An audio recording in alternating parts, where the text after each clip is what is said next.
Detective John Richards had seen his fair share of murder mysteries, but this case was particularly gruesome. The victim, a wealthy businessman named Edward Green, had been found dead in his office with multiple stab wounds. Richards had been assigned to the case, and he was determined to find the killer. He started by interviewing the victim's family and business associates.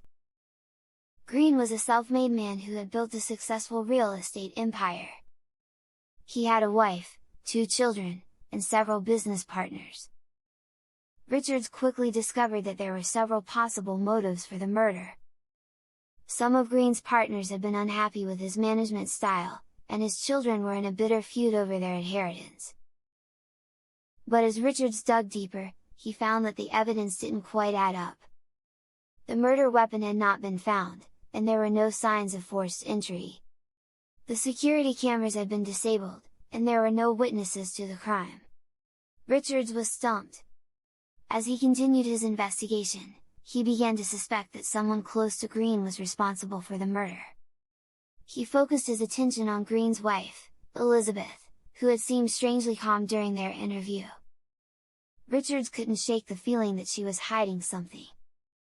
One night, Richards received a tip that Elizabeth had been seen leaving a local pawn shop with a large sum of money. He decided to follow up on the lead and discovered that she had purchased a knife that matched the murder weapon. She had also paid a large sum of money to a man named Jake, who turned out to be a known criminal. With this evidence, Richards was able to arrest Elizabeth and Jake for the murder of Edward Green. It turned out that Elizabeth had been having an affair with Jake and had convinced him to kill her husband so that they could collect the life insurance money. Richards was able to solve the murder mystery and bring justice to Edward Green's family.